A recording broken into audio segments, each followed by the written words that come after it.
evening. I just watched beavers build a dam. Why are they so efficient at construction, yet we can't even get a 15-year-old teenager to do the same thing on a summer job placement? They're too busy doing fentanyl with their 43-year-old smoking hot gym teacher. Are beaver dams some sort of satanic omen predicting our downfall as a civilization? Are these buck-toothed majestic creatures looking to supplant us as the dominant species on the planet Earth? It seems like we have a choice between either dam or damnation.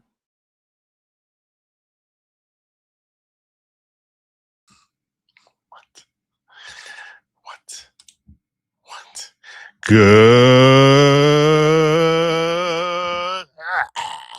Good evening, everybody. Welcome to Viewers Discretion. I am your host, Joe Neerman, aka Good Lawgic. I need to warn you. I need to warn y'all. I'm feeling a little feisty tonight. I am feeling a little feisty, and I'm like, why am I feeling so feisty? Why am I feeling so feisty? I'm feeling a little feisty. I put my finger on it. And that is, you might have seen last night, so I'm using this vape. Okay? This is not a good vape. I'm not using my regular vape because kosher for Passover, the regular vape just ain't. So I'm using this. And I'm not feeling like the same levels of nicotine that I normally get. And I have like this migraine type of thing, and I'm feeling testy, and I just sort of like want to. There was a whole issue where I was going to be using Nicorette lozenges, and that was going to be my fix. That was going to be my fix. And then, like over the first days of Passover, I saw when I pulled it out because, all right, so little side note here. All right. There's literally books which list off products that are kosher for Passover, including medicines and things of that nature, which I consider my nicotine lozenges medicinal because you don't want to be around me when I don't have nicotine. No one wants to be around me with that. You don't. Whatever happy-go-lucky, hey, there's Joe. No, that doesn't happen without the nicotine. It just doesn't. So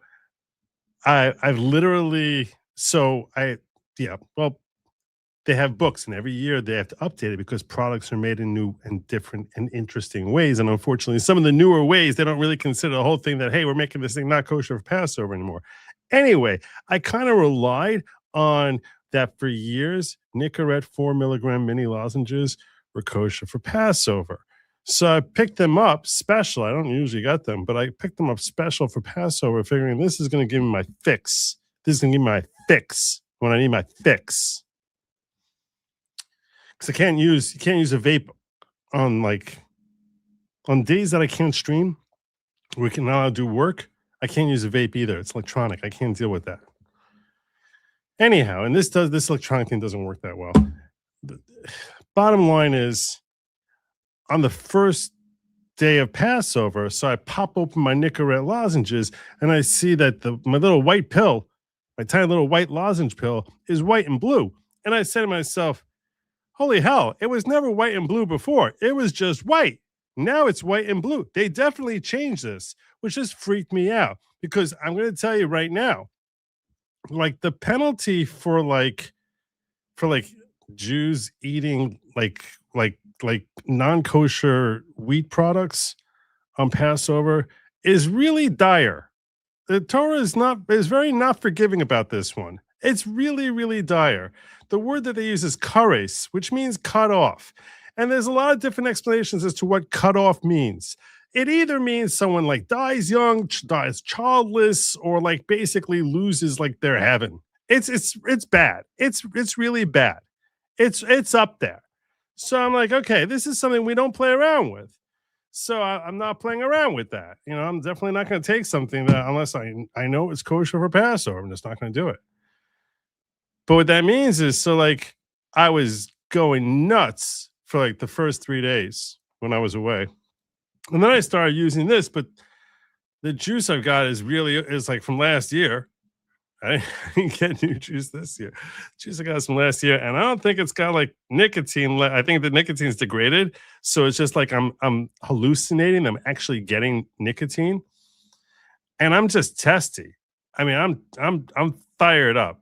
I'm fired up. So when I'm throwing this out here as a peace offering. I'm throwing this out here for a reason. There's a reason I'm starting off by mentioning my feistiness. And that's because I'm gonna say this. I'm like watching the chat before the show.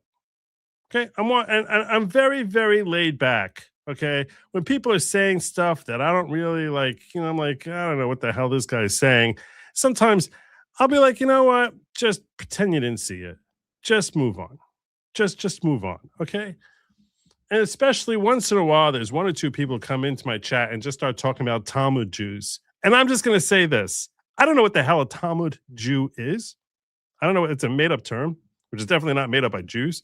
But there's no such thing as a Talmud Jew. I don't know what the hell that means. It's literally a term that's made up by non-Jews. And I assume it's made up by people who are not big fans of the Jews. And I see someone basically going off about Talmud Jews. And I was just like, my first inclination was like, I don't know what the hell I need this jackass in my chat for. I'm like, I don't. But I was like, you know what? Free speech, let it go. But I'm burning. The reason I'm burning more than normal, like I said, is I'm in short nicotine supply right here, okay? I'm just warning you. I'm in very, very short nicotine supply. So the normal happy-go-lucky Joe who's like, hey, okay, there's some loser who's sitting there making some sort of weird references I don't get. Ha, ha, ha. No. Now I'm basically out there like, you know what? Go to hell. I don't need you. I don't. So the reason I'm throwing this out there is say, look, you got to get your rocks off with whatever weird type of perspectives you have on Jews. Pick another day, okay? Because the fuse is short, and it's not because of me. It's not me. I'm normally a happy-go-lucky Joe, but I'm a nicotine-deprived Joe right now.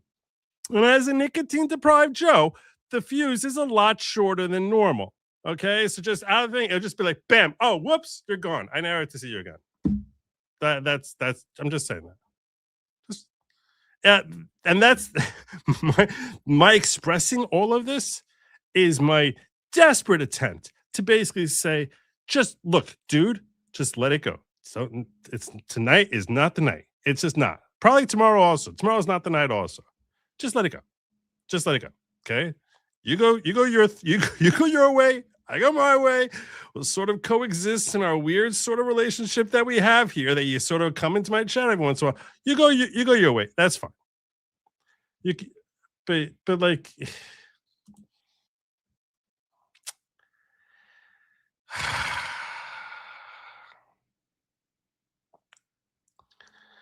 okay, I'm done. I tried. I really did. I tried.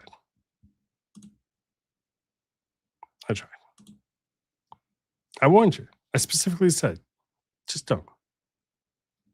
All right. Goodbye, jackass. It's like, still, it's like, no one's got to see you anymore. I warned you. That was my way of being nice. So today is not the day. Today is not the day. But I do want to share with you, before we get into this whole analysis of NATO, the reason I started looking and thinking a lot more about our relationship with NATO, which is what tonight's show is about. Tonight's show is basically why we should get the hell out of NATO. Is I started looking at this rescue mission and the whole nature of how events are unfolding between America and Europe as we're engaged in this conflict. It's not just kosher. It's got to be kosher for Passover. That's the issue. It's not a matter of being kosher. It's got to be kosher for Passover. I appreciate you trying. I appreciate you looking out for me. I know that it's good faith. And kosher for Passover is a whole different set of standards. This is why I'm here, Tammy. I'm here to talk at this late. All right. So before we get into start assessing this remarkable rescue, which I talked a little bit about last night, we're going to talk about it some more. I do want to share with you. I saw this clip. I'm getting tired of the panicans, which maybe this is also because I'm nicotine deprived. So it's probably a lot of that. But I'm tired of the panicans. And this is in case there's one or two panicans still out there. I just figured this is what Trump's opinion on Iran has been for 45 years. What we're seeing now has been his manifestation of his opinion for 46 years, nearly as long as Khomeini was there. That this country sits back and allows a country such as Iran to hold our hostages, to my way of thinking, is a horror. Obviously, you're advocating that we should have gone in there with troops, etc., and brought our boys out. I absolutely feel that, yes. I don't think there's any question, and there's no question in my mind. I think right now would be an oil-rich nation, and I believe that we should have done it, and I'm very disappointed that we didn't do it. Why couldn't we go in and take over some of their oil, which is along the sea? You're going to have a war by being weak. The next time Iran attacks this country, go in and grab one of their big oil installations, and I mean grab it and keep it, and get back your losses, because this country has lost plenty because of Iran. Nearly 40 years ago, Trump saying, I'd be harsh on Iran. They've been beating us psychologically, making us look like a bunch of fools. One bullet shot at one of our men or ships, and I'd do a number on Karg Island. I'd go in and take it. Iran can't even beat Iraq. If they push the United States around, it'd be good for the world to take them on. So Iran can be taken. I would never take the military card off the table. And it's possible that it'll have to be used because Iran cannot have nuclear weapons. Nobody will be pushing us around. I will stop Iran from getting nuclear weapons. We will totally dismantle Iran's global terror network. Iran has already, since the deal is in place, test-fired ballistic missiles. This is something panicans all pretend, oh, he broke his promise. He broke his promise. It's like, dude, he's literally been saying this since like he decades before he was on The Apprentice. Before we ever hosted a beauty pageant, the dude was saying this. 3 times.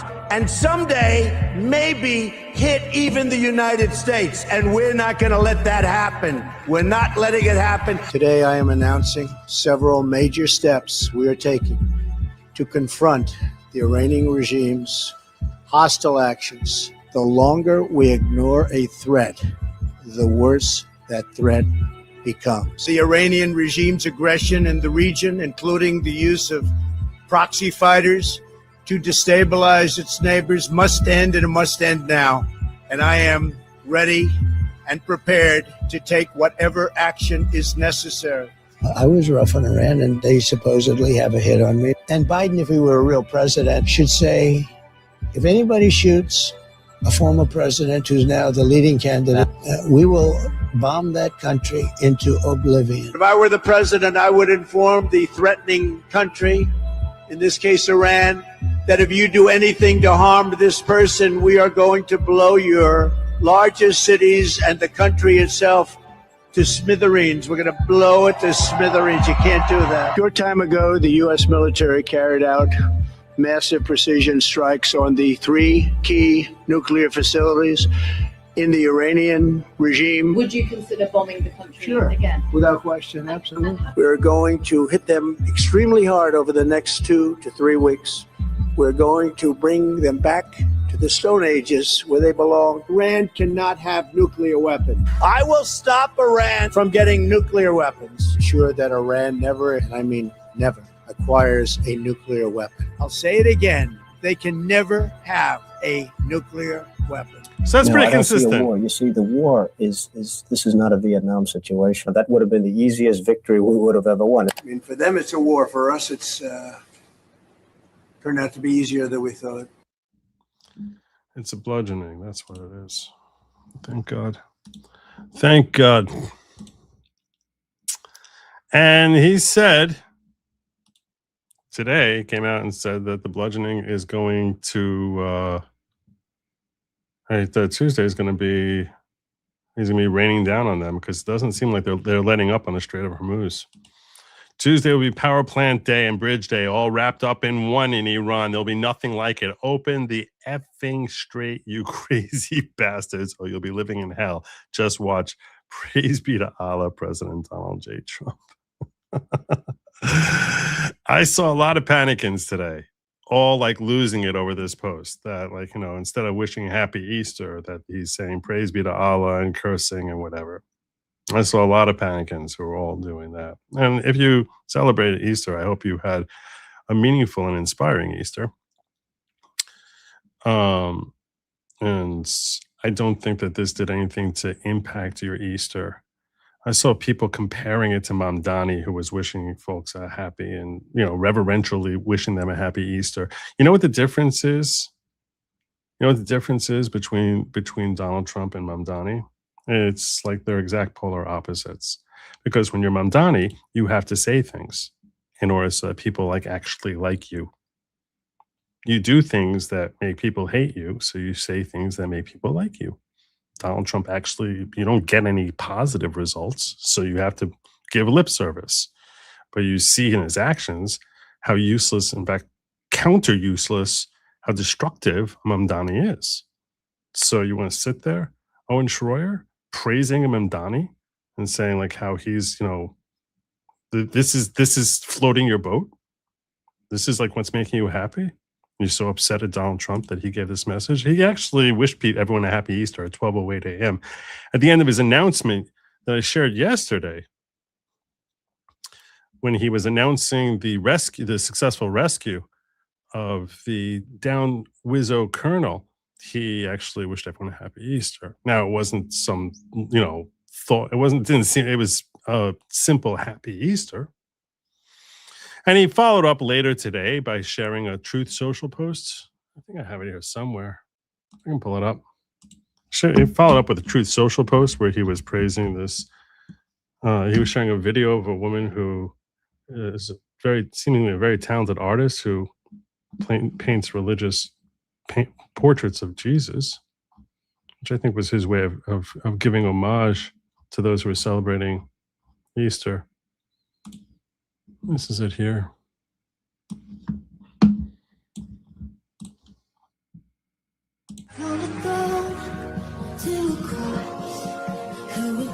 This is True Social post that he shared out today. Vanessa's amazing. Well, she certainly seems very talented.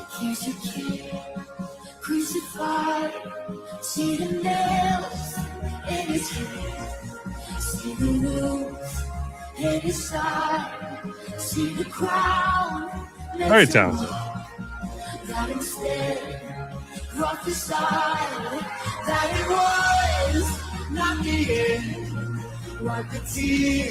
So I think he likely was. I'll give you the rest of it. Is this something I might get hit for? Right? I'm gonna get hit. Is this a song that I'm gonna get hit for? It sounds like a song that's well produced. Is this a song? Is this a real song? I assume it's a real song. It sounds like a real song.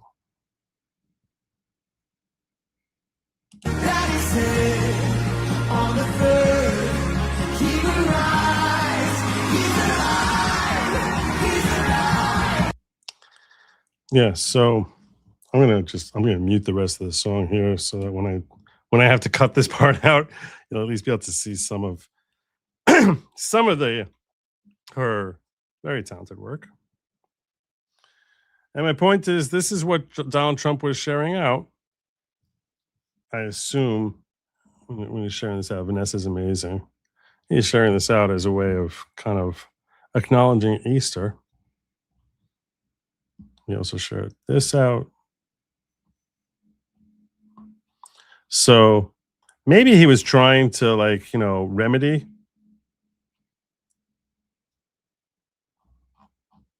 Maybe he was trying to remedy the backlash he got for this post from some of the Panicans. But this is what he shared out at 12:08 a.m.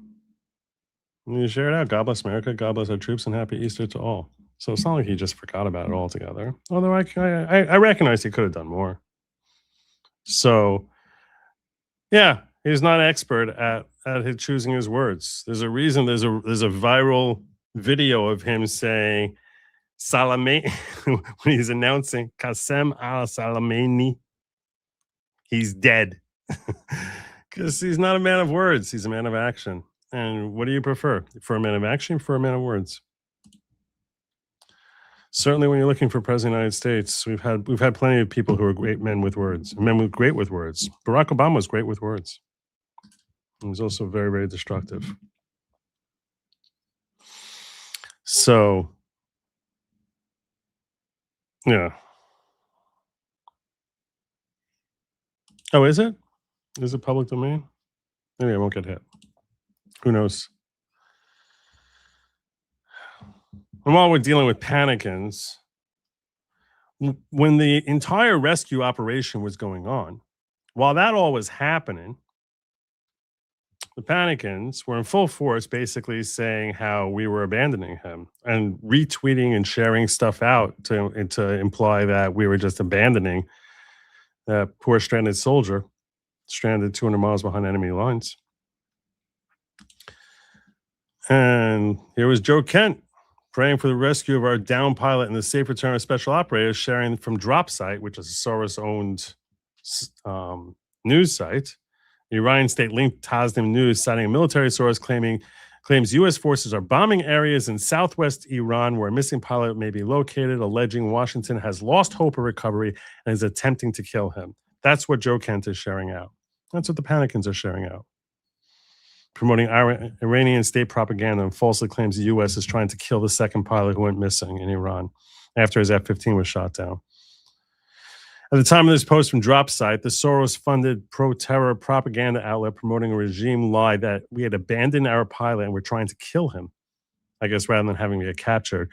We're in the middle of a successful recovery operation. I hope this wakes people up to the fact that this is all an information war, and certain people are actively and daily promoting lies from a terrorist regime and an alternative reality because it better fits the narrative they want people to believe. Folks need to start waking up. They need to start waking up.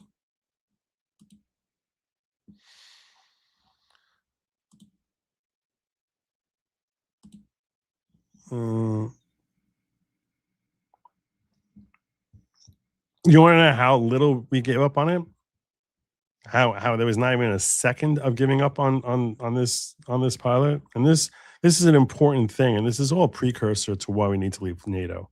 Then the title of tonight's show is 10 Reasons We Need to Leave NATO. And this is all a precursor because a large part of the reason we need to leave NATO is culture. There's a huge culture shift which has changed between America and the EU. But instead of being a man of words, he's a man of action. This is what Trump was doing while we were busy searching for him. Trump is teaching a thing about modern warfare, and I hope other world leaders are paying attention. There's no chance in the world that they are, but it's nice. It's a nice hope. When the search and rescue team were unable to locate the ejected airman after hours of searching, Trump suspended everything, moved away from the public, and summoned his security team to an emergency meeting. He controlled and monitored the search right from Washington for over 7 hours. No media, just pure commitment. He was on ground to communicate directly and give orders easily when needed. He only returned to the public after the safe evacuation of the airmen. This is leadership. This is passion. This is commitment. Trump just showed the world how important the life of a U.S. soldier is. He really did. He really did. And that stuff, like we don't see him there. We don't see him there. This is just reports about what he was doing. But that's the difference between a true leader. That's a true leader who actually understands the American spirit of no man left behind. Stark contrast.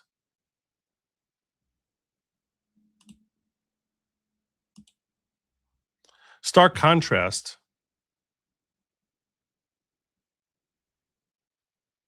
to this guy, Daniel Fubert, whatever his name is, some Polak, literally.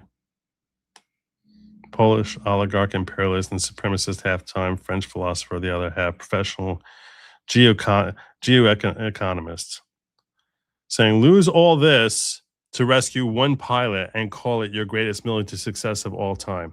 Dude, this is like half the fraud in Minnesota. All this. You don't understand America. You don't understand American spirit. You don't understand American culture. You don't understand anything about us. You're sitting here putting a price tag like, oh, we lost a warthog. It's like, yeah, that's right. Okay. Even more serious than that is that we put other soldiers at risk. But it's worth it.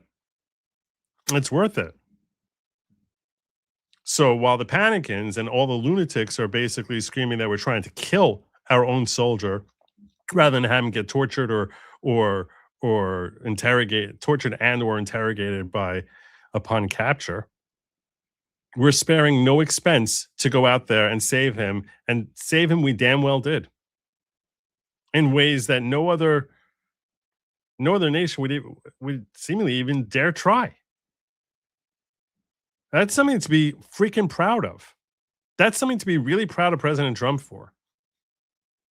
And he's like, no, we're going out there and we're saving him. We're saving that man. And this idiot over here, Daniel Fubert, this is kind of a funny line. I know it's hard for Europeans to understand, but the calculations are a little different when that's not a picture of your entire Air Force. Yeah.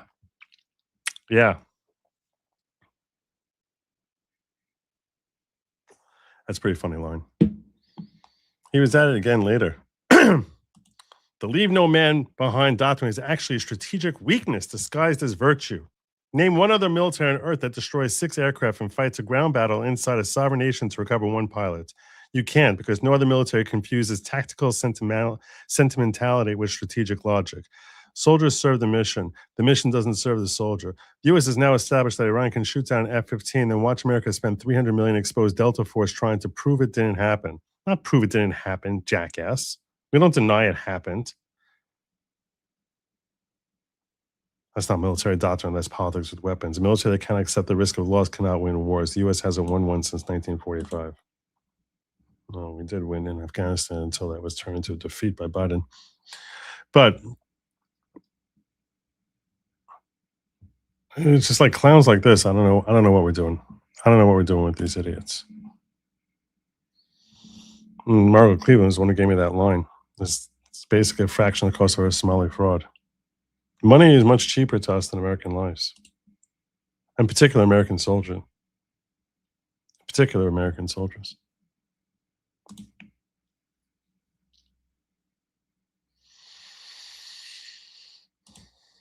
That type of belief in our, it's really funny to hear people from the EU mocking our weak strategy of sentimentality, instead of understanding that maybe that's part of the reason we were able to build the most dominant military on Earth.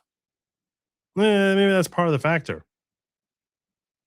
There's a certain recognition of the value of a soldier's life.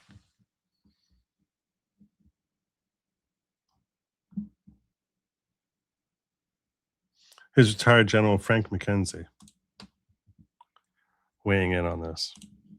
So it took just under 48 hours to find the missing weapons systems officer after the jet they were in went down in a remote and mountainous area of southwestern Iran. The weapons officer was hiding in a mountainous crevice, we're told by a senior administration official. What's your assessment of how the search and rescue operation went? So I think I'd draw 2 lessons from it, Ed. First of all, the excellence of the joint force, our ability to rapidly pivot to look for a downed air crewman. We train for this endlessly. It's a part of every time we send air crew over enemy territory. We have detailed, elaborate plans to go get them. It's a very basic part of who we are as American fighting men and women. So that plan swung into action. I think it was executed pretty effectively. As always, you've got somebody on the ground, maybe injured. They got to get to a position where they can hide until you can get to them. All that seemed to work out very well. And we did in fact lose a couple of aircraft in that mission. But I would just tell you, it takes a year to build an aircraft. It takes 200 years to build a military tradition where you don't leave anybody behind. You take the aircraft trade any day in a situation like this. The other lesson, I think, is a hard. That's such a powerful line. Takes a year. Let's hear that one more time. But I would just tell you, it takes a year to build an aircraft. It takes 200 years to build a military tradition where you don't leave anybody behind. You take the aircraft trade any day in a situation like this. The other lesson, I think, is a hard lesson for Iran. And that's one of the things that this clown doesn't understand, is it's not simply recovering that man, which that alone would be worth it. But it's the message you're sending to the rest of your military as to how valued they are. And let's face it, you can knock the way we treat our veterans, and properly so. properly so, that we don't give them enough love and respect. But if you're someone who's serving abroad tonight, you have a lot more. You have an added dedication to your mission, and a love for your post, out of a recognition that you have the most powerful army in the world has your back and values you, and will go out there and have countless members of the military, hundreds of millions of dollars worth of weaponry to try and make sure you get home safe. That's a completely different message when you're trying to inspire troops to go out there and actually give their all for a successful mission. That's the exact opposite message as to what this clown over here was talking about like, all this, lose all this to rescue one pilot, call your greatest military success of all time, or saying that leave no man behind doctrine is actually strategic weakness. You're an idiot. You don't understand. You clearly don't understand. And maybe, it's like, that's what we need to do. We need to take lessons from the French on how to build a solid military. Seriously, the French and the Polish. It's like one of them couldn't get run over fast enough. The other one, Blitzkrieg wiped out Poland in 30 days. And France, which, the mighty France under Charles de Gaulle was overrun in 6 weeks. You're sitting here trying to teach America how to build a military. Just tell us about our strategic weakness. Go to hell, loser. Limey. I know he's not a limey. He's not UK. I know. I don't care. Still call him a limey.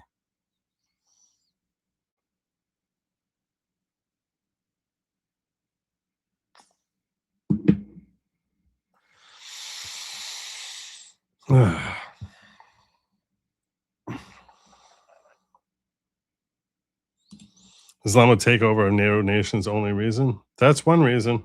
That's up there. You guys are stealing all my material. You're stealing my material.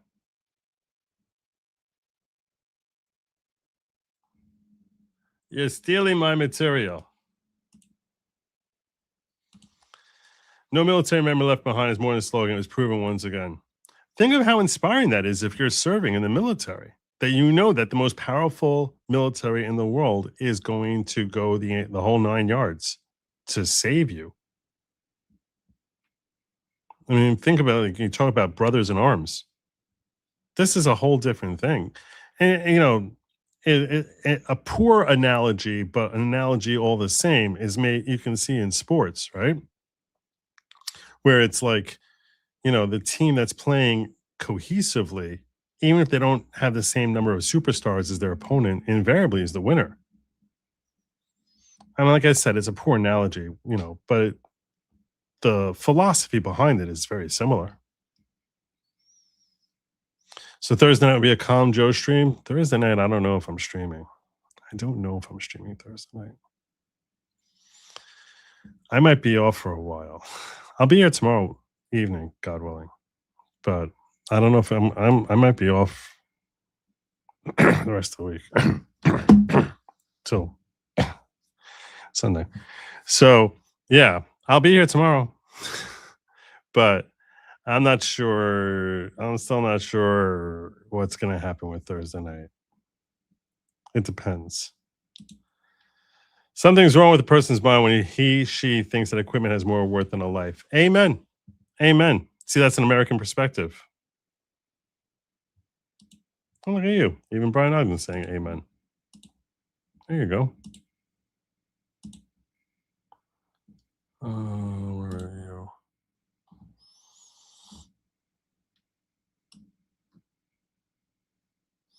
Uzone says, Joe, I got you. Nicotine step 1 patches, 28 milligram. No need to eat them, so it might help you. We love happy, good Lawgic. I was thinking about getting a patch. I've tried a patch in the past. And when I did, many years ago, when I first got married, I tried quitting smoking. I tried the patch, And this, I was, half my age. A long time ago. Coming up on my 30th anniversary. So the first few days after I tried the patch, and I literally felt as if I was having a heart attack. Like I felt like my chest like pounding. Like I was like, and like trouble breathing. Like I was like very, very, and I was like, if that was me 3 decades ago, I don't even want to know what would happen if I try a patch now. Monty P, Muffin Fluffer, what is best in life?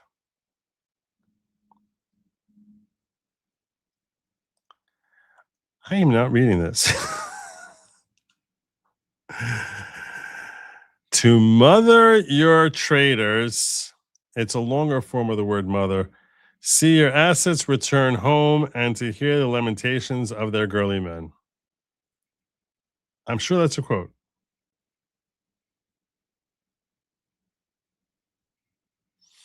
Uzelian says, Joe, this is the truth. People who fought with U.S. soldiers know the full truth. Why did French soldiers beg to have an American in their unit? In Afghanistan, there was a common saying, you better pray that you have an American in your unit. A French soldier wrote about his extraordinary experience with Americans. He said that Americans are taller and stronger than any other force. The average American is strong, extremely strong. He claimed that the weakest American was much stronger than the strongest man in the French units. He wrote, if your unit was in trouble, you prayed that an American took up the radio call for help. With Americans, their only reply was, sit tight, we are coming to get you now. There weren't any logistical issues or delays like with other units. The Americans were fully committed to your rescue, no matter the cost. They came regardless of the situation. It seems that the harder the situation was, the more pumped up the Americans were. They thrived on difficulty. He also described an amazing fact. With other forces, if a unit loses an officer, they go on the defensive, not the Americans. If an American officer is taken out, all hell breaks loose. It is a known fact that if you injure an American, they are coming for you, and very little will save you. Why did French soldiers beg to have... Great clip there, Zelian. Thank you, brother. Phenomenal. Really exceptional. Really exceptional. Thank you, brother. That might be one of the best ones you ever gave me. Nice 60-second clip. Really cuts to the chase. Excellent. Zelian brings gold.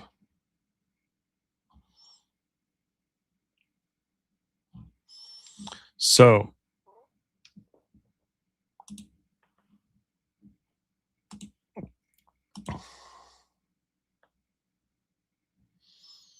give you a little bit more about the rescue, a little more detail about the rescue.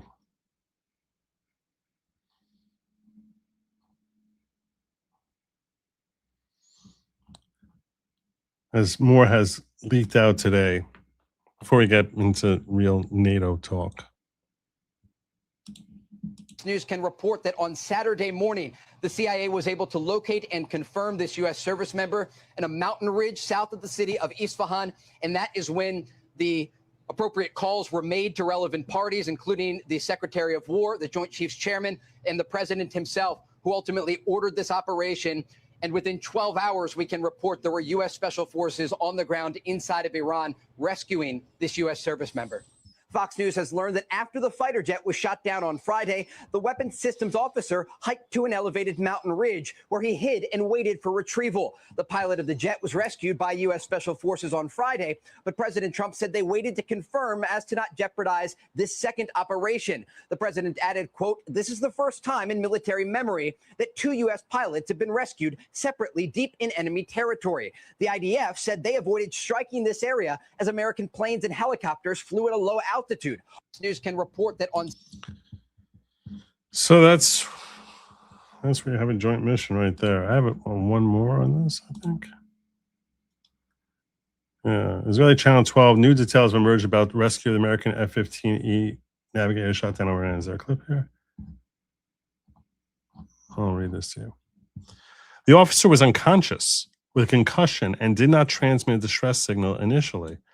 He made first contact at midnight on Friday, I guess Saturday morning, climbed to the highest point to avoid detection, walked 10 to 12 kilometers and hid in a crevice from where he sent precise coordinates on Friday night. Israel refrained from striking in the area and provided intelligence. During Friday and Saturday, Israel was asked to assist with air superiority and struck relevant targets. U.S. forces seized a farm 18 kilometers from his hideout, landing 2 aircraft and small helicopters. That's right. They created a makeshift airstrip in enemy territory. That's the audacity and bravery. Unbelievable.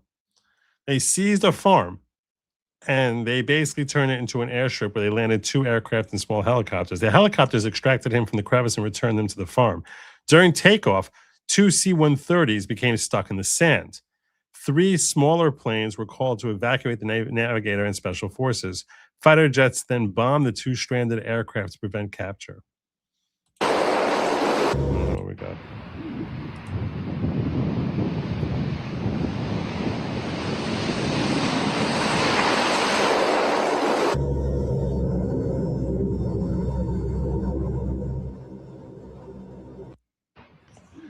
Not sure what we're getting. I'm not sure what we're actually looking at here. No, videos for visualization. Okay. Remarkable. Remarkable.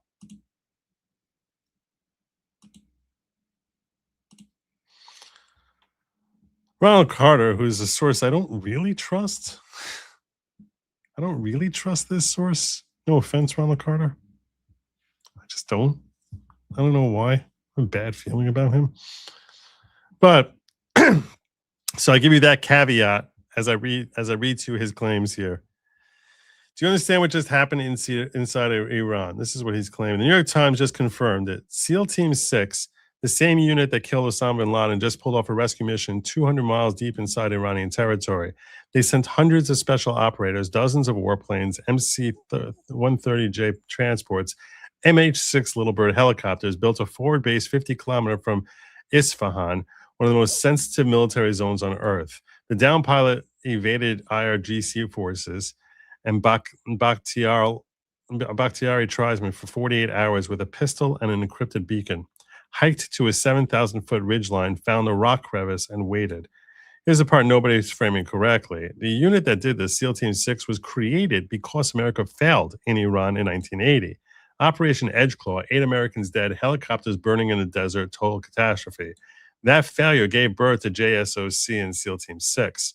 46 years later, the unit born from Iranian failure just succeeded in Iran. The planes got stuck. They self-destructed. $150 million in aircraft to protect classified tech. 3 more transports had to fly in under fire to get everyone out, and 0 Americans died. You're not watching a rescue mission. You're watching 46 years of unfinished business getting settled. So, but I don't like when you finish with this, the next update on this is going to break the internet. Make sure you're following so you see it first. I see that. I'm like, yeah, I'm not following you.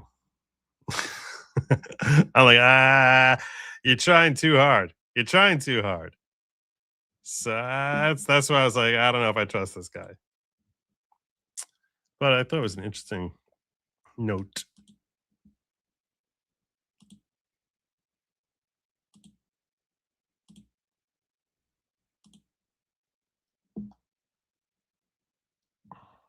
By the way, I referenced the Panikins earlier. I meant to share this with you.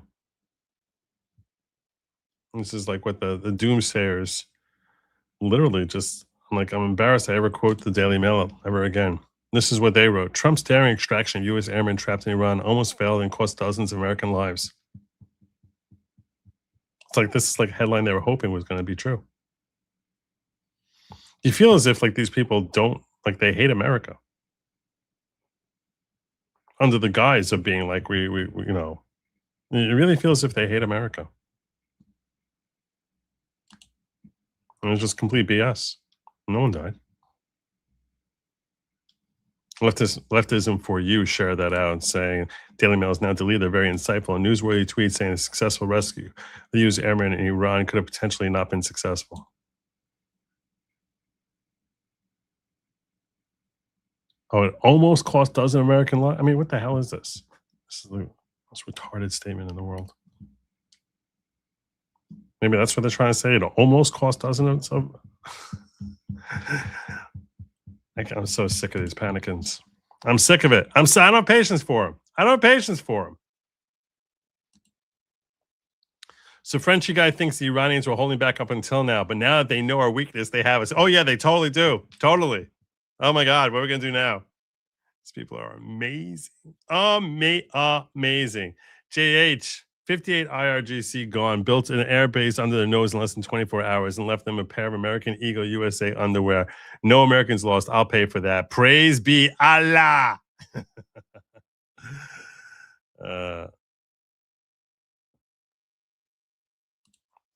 Mayor of the town offered bounty for our man. Why is he still living? I don't know. So you can't like, you can't kill everyone, I guess, no matter how stupid they may be.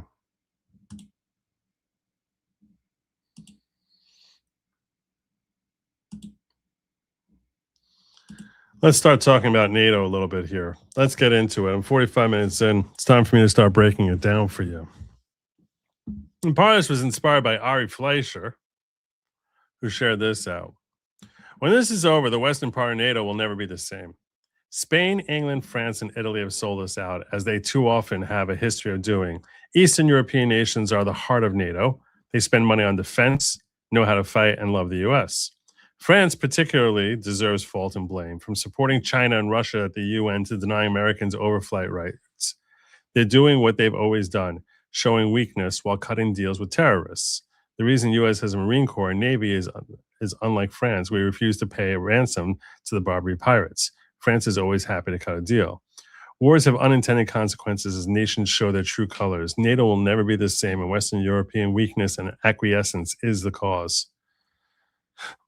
Now, Carl Benjamin, who I have deep respect for, and I mean that sincerely, I think he's a very intelligent guy, and I agree with him on a lot of things. He's British, but he's very strongly pro-American. So he's clearly not a big supporter of this war, although I saw another post from him where he basically was saying, like, why are you getting mad at us? Stop getting mad at us. We started a war. We didn't do any planning. We didn't build a coalition. We didn't even warn our allies we're going to war. They didn't join us in war. They sold us out. All right. Okay. It's a fair counter. It's a fair counter. But it's not like we're saying send us your troops or send us your planes. All right? So Carl Benjamin, like I said, I like him and I respect him. And I respect his opinion and his intellect, which is not a lot of people I say that about. So I have deep respect for him. I met him once very briefly when the day I went to Timcast. So he had been on the night before, and we were and Tim Pool put us up in the same hotel, and I bumped into him at breakfast. He was leaving, and he was on his way out, and I was on my way in. So I met with him briefly and was talking to him, and I told him I'm a fan of his because I am. I respect him.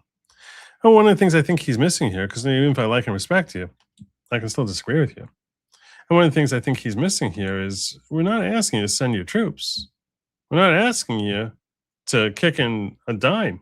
We're like, just let us use your airfields. Let us use your airspace. This is not like a big ask. This is something that, like, you know,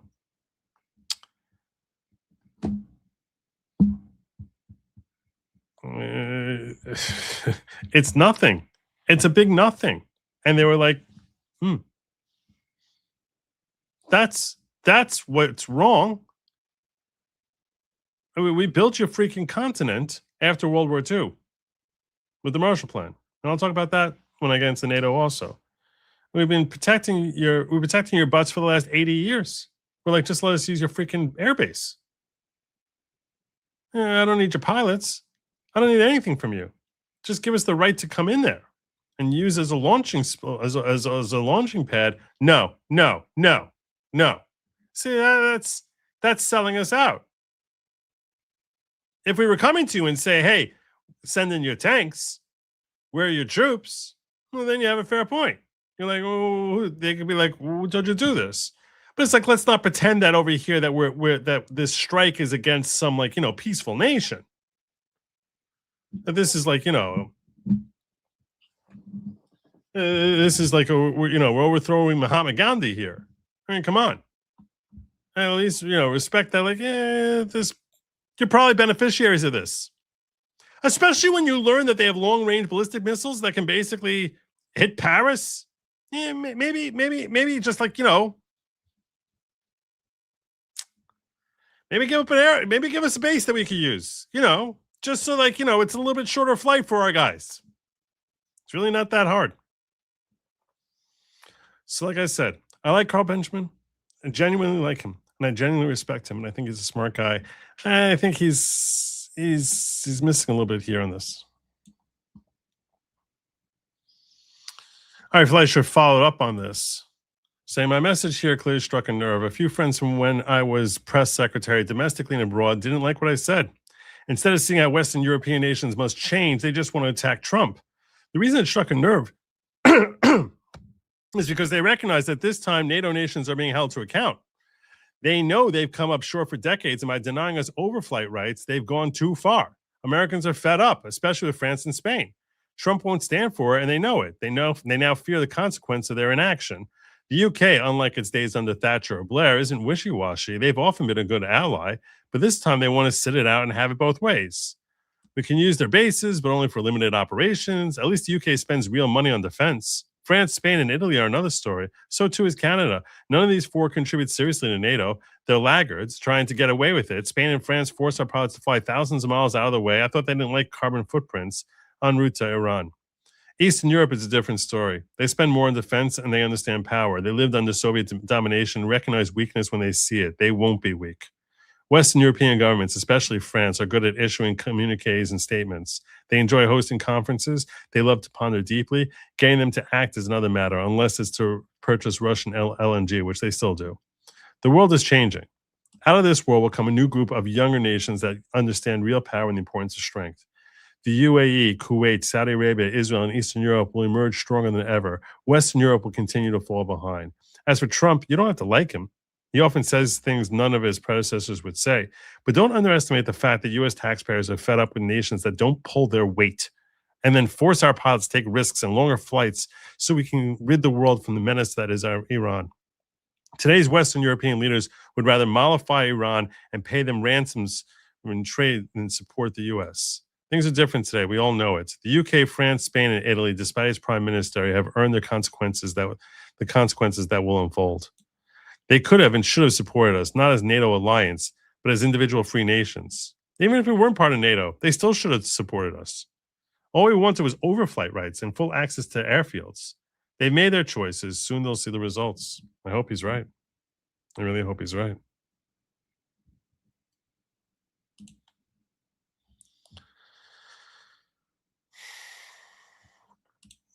He's right about the origin of SEALs, Delta, etc. It's why it was created. Yes, I studied this while helping multiple service members with military history papers.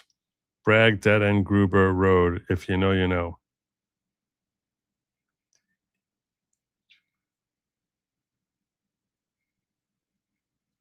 I don't know. I assume it's an acronym there. PDEGR. I don't know. Carl and his podcast crew are extremely anti-Israel. Oh, all right.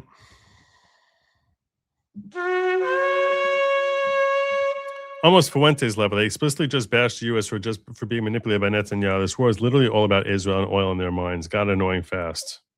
I haven't watched them in a while, but all right. And I don't look. I'm going to say this.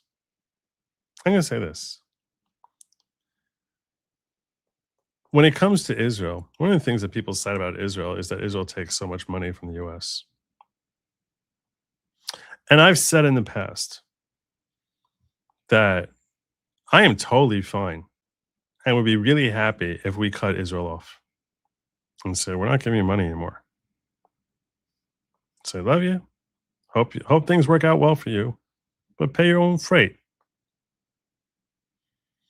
But if we're doing that, we should be doing that to every other nation also.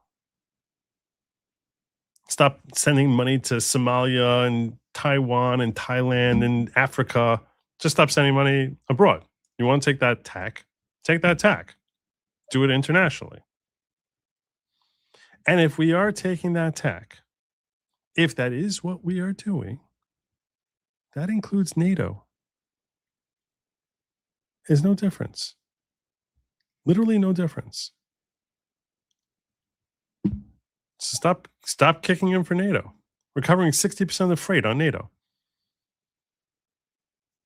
In case what? In case we get invaded? I mean, as Trump loves to point out, we got two big, beautiful oceans here. No, it's really in case Europe gets invaded that we're going to be getting their backs.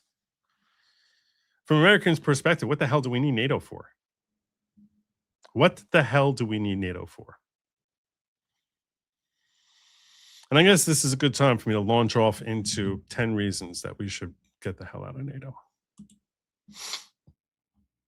10 reasons we should get the hell out of NATO. I took notes. And if you have some of your own reasons, feel free to weigh in.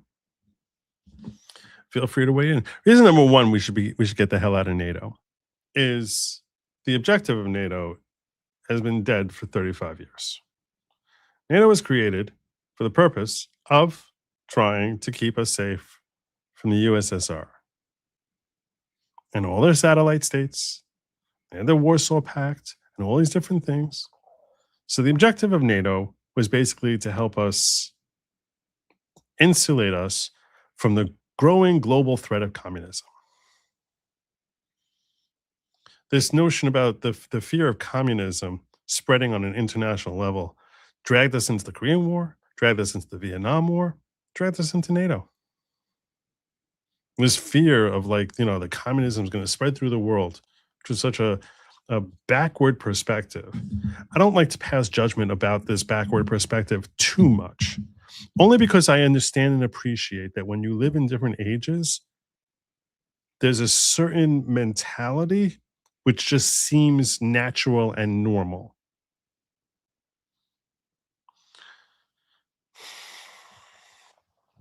When one of the earliest times of me doing this show that I was critical of people doing this was when they were removing Thomas Jefferson's statue from Gracie Mansion. That's the mayor's residence in New York.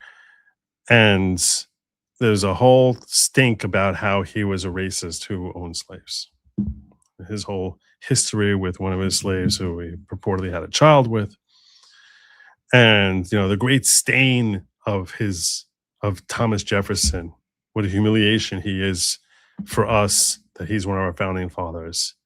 And I went off, as you would think, as you would expect, to get off their stinking high horse. I even clipped it and made a video about it where I was raging. And the point I was raging at was, you're sitting here in 21st century America trying to pass judgment about what life and perspectives you would have had if you lived in 18th century America. This dude was one of the most enlightened people of his age. He was willing to sacrifice himself and said, if everyone else in my economy over here is willing to get rid of their slaves, I'll get rid of it today. But I'm impoverishing myself if we don't abolish slavery, and I do it alone. And he still freed them after his death. You want to sit here passing judgment about him that you're one of the good people? You wouldn't be you're not a smattering. You're nothing. You're a loser.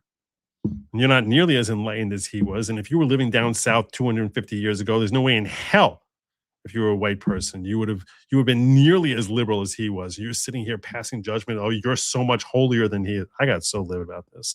And I was trying to explain then that it's a very dangerous game people play when they put on their 21st century goggles and they try pretending that what they would have been like if they were around in a different era that they're passing judgment on.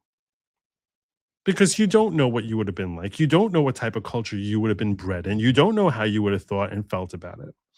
And it is my cognizance, my self-awareness of my own 21st century goggles that make me pause before I'm critical about the notion of domino theory and the spread of communism that to me seems today, when I look at it, utterly retarded.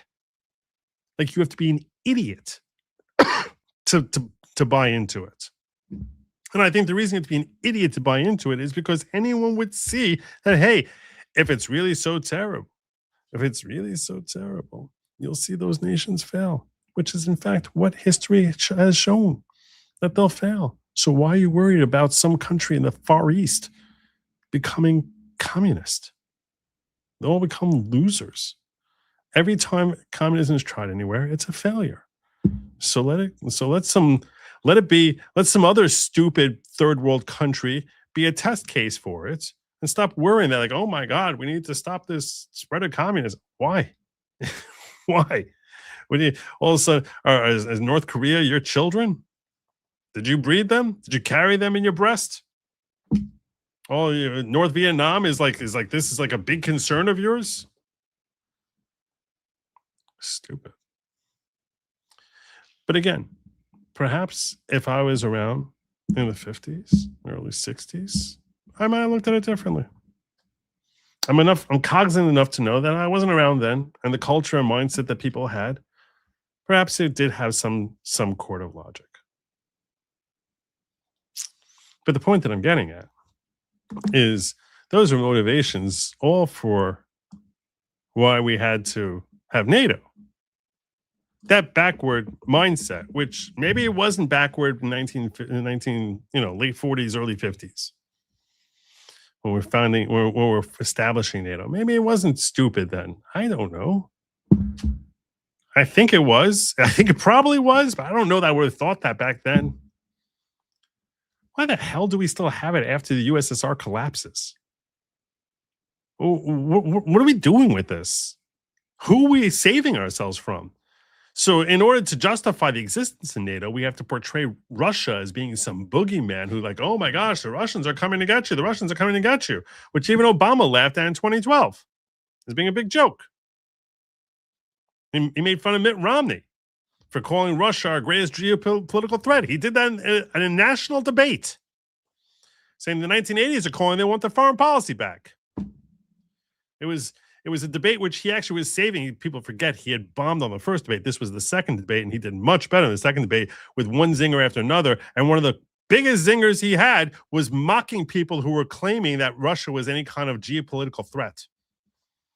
And now we have to keep investing. How many trillions of dollars into NATO because of the threat of Russia? And China is a much bigger threat. No one's thinking that. I mean, and frankly, China's method of attack is more likely to be economy than anything else. But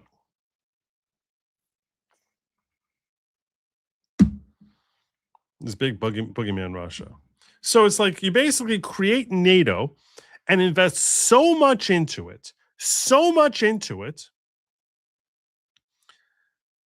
because of Russia, it's not really Russia because of the USSR. And the USSR is gone. It's literally been gone for nearly half the time that NATO has been around. The reason for NATO, half the time that NATO has been there, is the reason itself has been out of existence. USSR gone. So this is reason number one. It's not serving a function.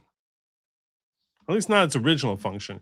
You want to tell me that, and some people might try and criticize me and say, Joe, well, even after that, you saw how they invoked Article 5 after 9/11. Very nice. Very nice. Okay, wonderful. It was a very nice gesture on their part, and I guess it was helpful. I can't tell you that, I'm not going to say it wasn't helpful. Are you telling me that if we didn't have NATO, that they wouldn't have joined us after 9/11? We weren't even the ones who invoked Article 5. Europe invoked it for us. So they wouldn't have done it, but for NATO? Or would they have said, you know what? This was a really screwed up thing that happened here. And we really like America. You can have a healthy relationship without actually having a formal treaty of alliance. And that way nations have independence to decide, do I want to get involved in this scuffle or not? And I dare say that I think there's a really high chance that after after the lunatics flew a couple planes into the World Trade Center, I think that if you were around 25 years ago, you would have thought that, yeah, even without NATO, it was not like they said, oh, because of NATO, now we're going to join in the fight. No, that's revisionist history. They couldn't join on fast enough. And you didn't even have to be in NATO for countries to join in. Everyone was joining in. So they all saw what was happening. So no, that's not because of NATO. So NATO basically has done nothing for us. Which brings us to reason number 2. First, number 1 was Russia's dead. Russia's still alive. USSR is dead. Reason number 2. The existence of NATO actually serves to destabilize the world. How so? Well, when you have countries like Ukraine who are coming along and saying, hey, let me in. Hey, let me in NATO. Let me in. Let me in. What does that do to Russia? Russia's like, what the hell's going on here? Why do you even have this stupid group still around? And I can't tell you that but for NATO that they wouldn't have gone into Ukraine. But I'll tell you this, it certainly helped motivate Putin to say, you know what, I'm really tired of all these former members of the Warsaw Pact are joining up in NATO. Now you're gonna take a former piece of the USSR and throw them as part of NATO also? I think they're just like the only word you can use for it is chutzpah. You're gonna take Ukraine, it was part of the USSR, you're gonna make them part of NATO now? So the point is that not only is NATO not helping us, it's actually helping to destabilize world peace. It's making the world a less safe place, ironically. Now people will turn and say, oh, but Joe, everyone knows that, hey, if I mess with them, then I'm going to have 30 countries who are all going to come to their aid. Okay. All right. You think we haven't been messed with by Russia because they're worried that maybe Poland's going to come to our aid? You think that we haven't been messed with Russia because they're like, oh, we would go after America, but oh no, the French are going to get us. No. Come on. Like, oh no, that whole Spanish Navy. It's all going to come. The Spaniards are going to come after me. That's what stopped Putin from coming into Los Angeles. It's like, oh well, I would, but Juan Carlos, King of Spain, is going to come after me. I can't risk that. Can't risk that. I mean, seriously. So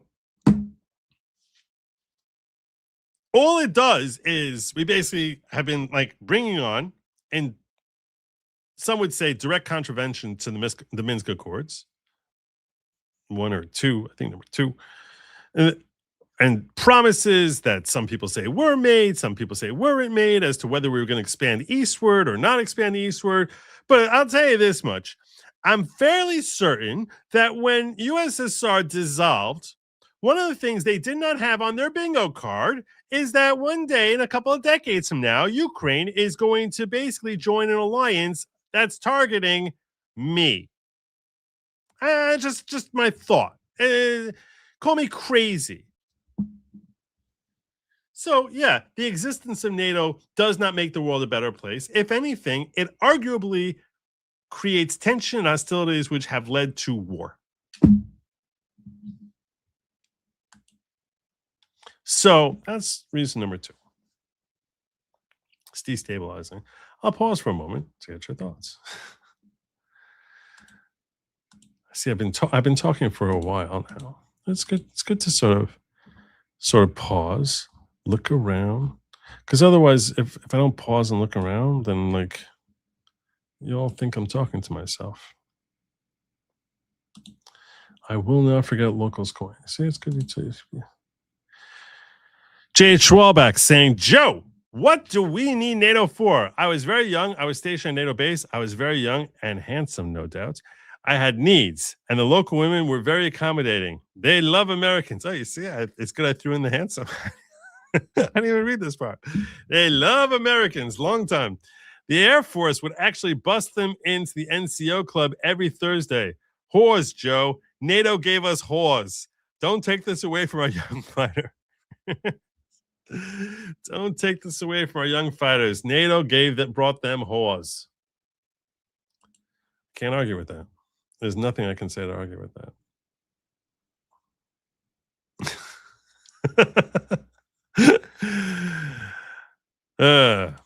Good times with NATO.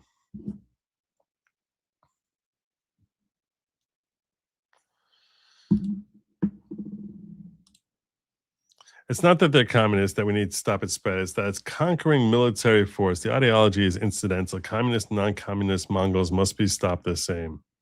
Okay.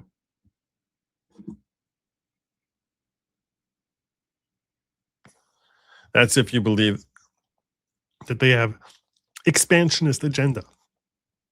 If you believe they have an expansionist agenda, then yes. I will point out to you that there have been one or two times in American history prior to the existence of NATO when we saw a country which had unwieldy expansionist agenda, and the world managed to figure things out as far as how to get things together to kibosh that. And specifically, in case you're not a history buff, I'm specifically referring to the Great War and World War II. So there was no NATO. We still figured out how to team up against an expansionist country. Right?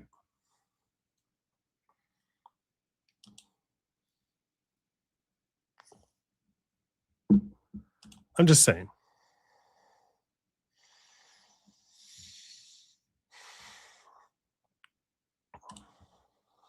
All right.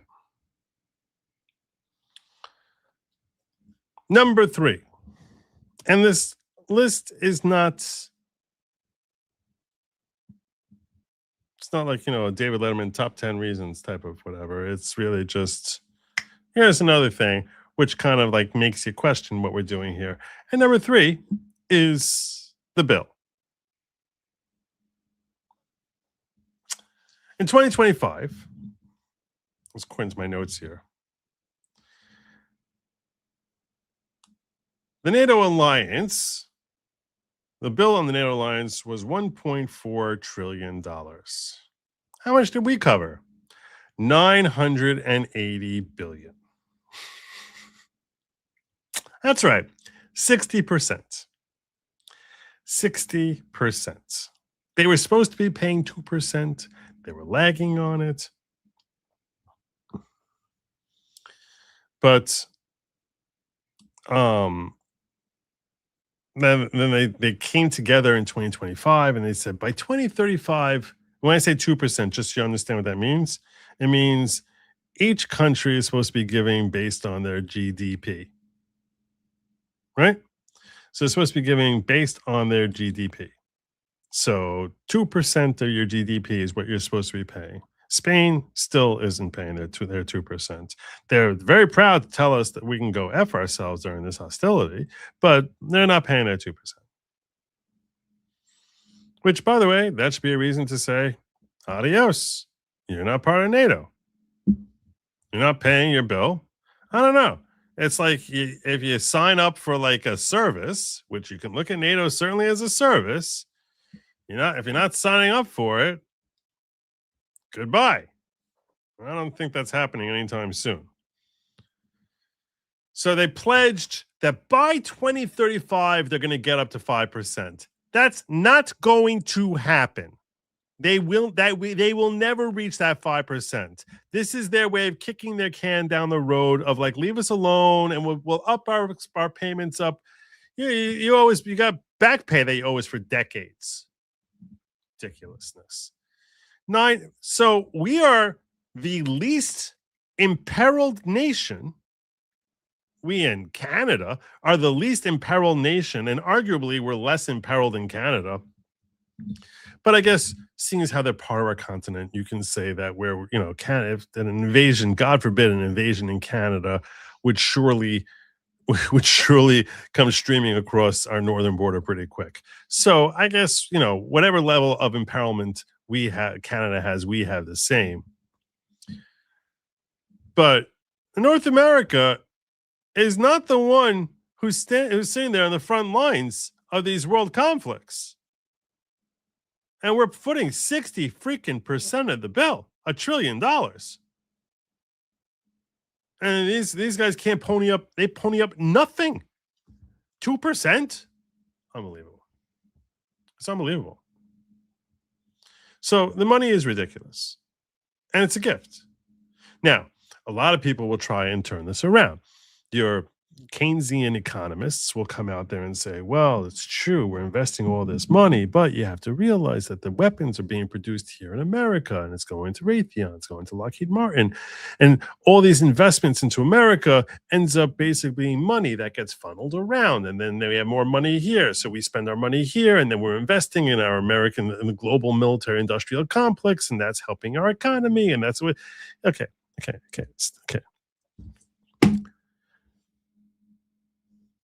Bubbala.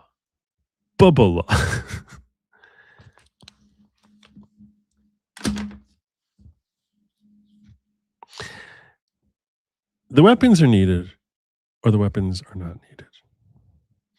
If, in fact, there was no NATO, America is going to pay for her own self-defense, irrespective. NATO, no NATO, we're paying for our own self-defense. If, in fact, there was no NATO, and now you had countries like France and Spain and England and Poland and Italy and Germany, and they all had to fund their own defense. Do you think that there would be less spending overall on our vaunted military-industrial complex, or more?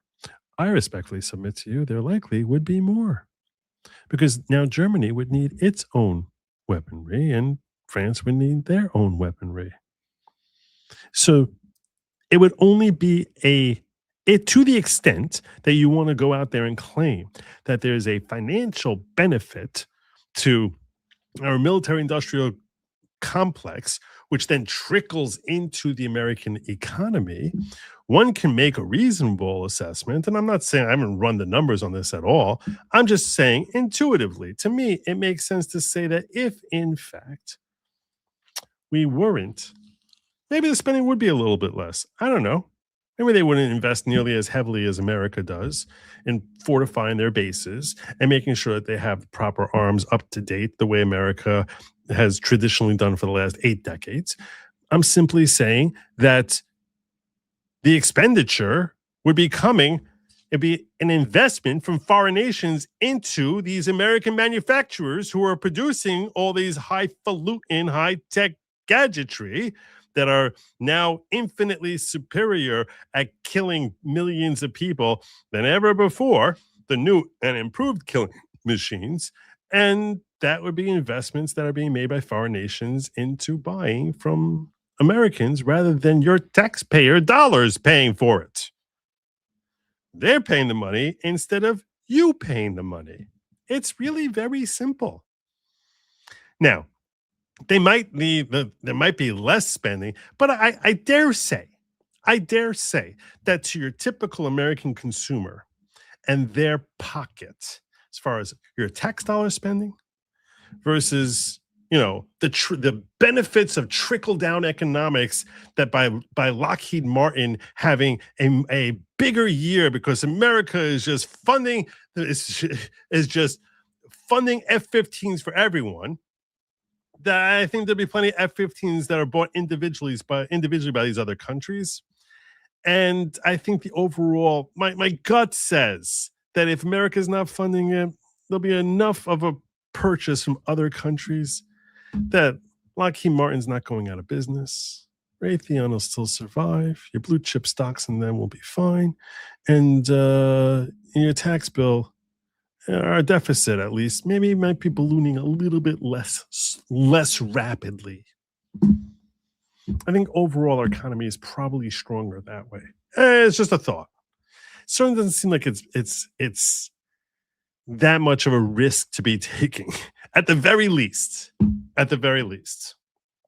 And it brings us to number 4. You want to know why it is that I say no way in hell that they're ever going to present 5% of their GDP on NATO, like they're promising they're going to do by 2035? You want to know why? Because they're already drowning.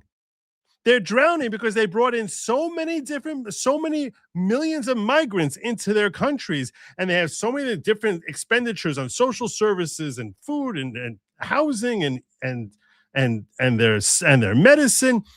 They can't afford it. They don't have the money to go up to 5%.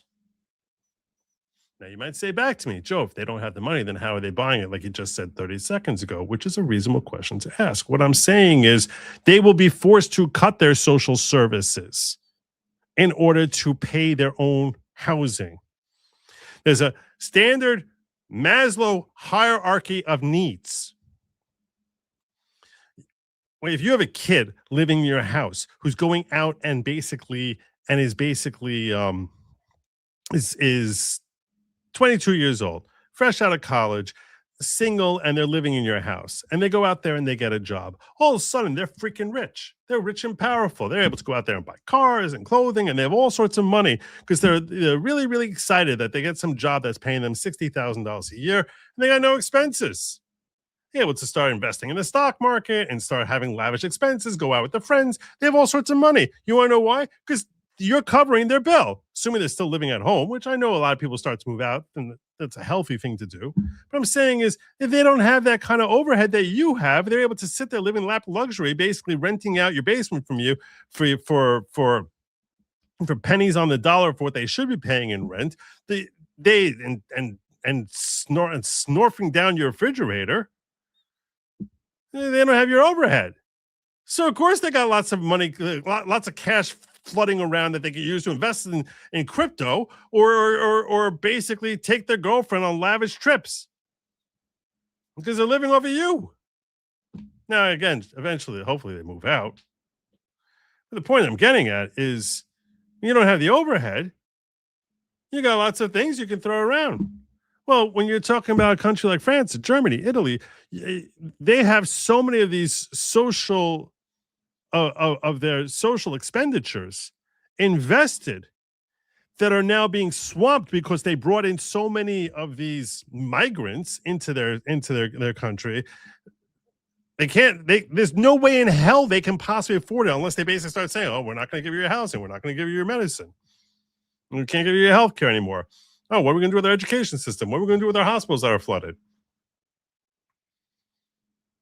So if they couldn't do it 15 years ago, how the hell are they going to bump it up to 5%, increase it by 3% in 10 years? When their migrant communities are only, by the way, just to be clear here, are reproducing far faster than your Europeans are, which is going to bring us to our next point, by the way. So they're reproducing. So basically, you have this growth burst of indigent migrants. Where the hell are they coming up with the money that they're going to be able to kick in? Because they've been living. The reason I brought up the analogy of a parent and a child who's living in their house and able to just spend money around is Europe has been living in our house. That house is the defense network that we give them, that we've been gifting them for the last 8 decades. So they don't have that massive, serious expense of defense. So we've been footing their bill on defense for the last 8 decades. So you're telling me that now all of a sudden, if they have to sit there covering their own defense, you tell me that they got so accustomed to relying on living in our house. And when I say our house in this context, again, I basically mean the same way a house provides you shelter from the elements, so too the advanced American military is protecting their homes. It's giving them a home that is safe. It's giving them a safe harbor. Much like a college kid living in your house Only in this case, the college kid is 40 million French people.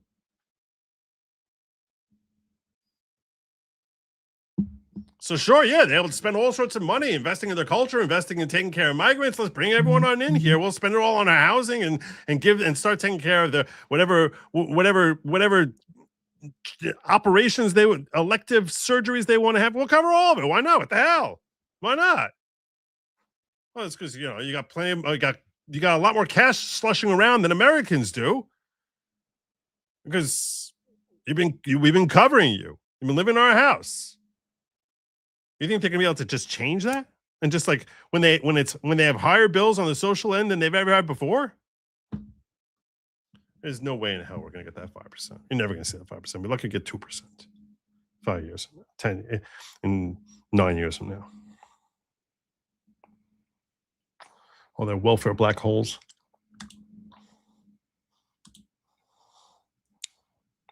So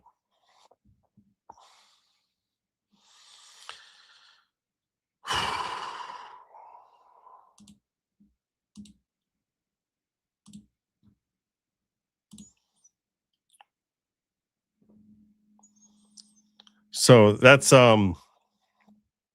so just to review, in case you joined late, reason number 1 is that the reason for NATO is no longer in existence. Reason number 2 is that NATO serves to antagonize our enemies. Reason number 3 is that we have been footing their bill for them for 8 decades in ways where we are the least beneficiary, because we have the least need to have this alliance, because we are just naturally protected by the Pacific and Atlantic Oceans respectively, rather than being abutting Russia, rather than being within ballistic range of Iran. And so we have the least need to have an ongoing coalition of countries that will jump to our defense if we're ever invaded. Whereas in these countries here are on the cusp of being invaded every 10 minutes in theory. So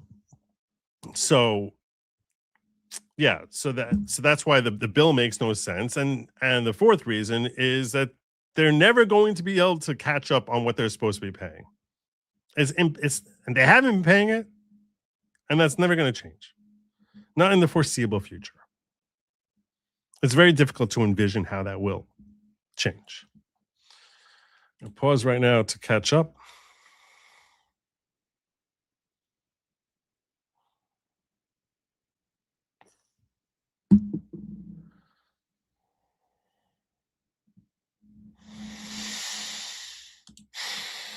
Funny you mention World War I and World War II. League of Nations, NATO predecessor ineptitude is what allowed, in some cases, caused World War II. True. History may be rhyming at the moment. It doesn't repeat, it does rhyme. It's true, I'm a big believer in that. Turkey's sketchy AF. Why they've been so quiet? Yeah, they're sort of, I feel like when it comes to these Muslim nations, they're not sure. I feel as if we cannot appreciate the danger that the peril they feel in siding with a Christian nation against a Muslim nation. I think that there's a cultural thing that they are like, especially a Christian nation when it's in the midst of an open alliance with a Jewish nation.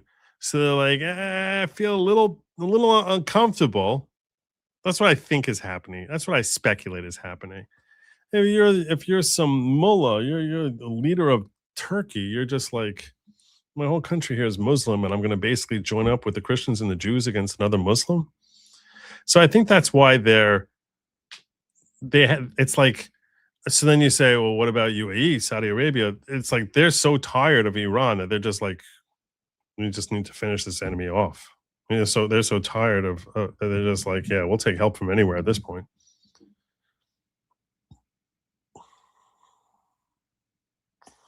But I think that the religious politics ends up playing I suspect that it plays a significant role in their decision making as to where to fall in this whole thing. No, the NATO countries should buy equipment from anywhere, and if we had to form a fast coalition, stuff wouldn't be compatible. Listen, and. Okay.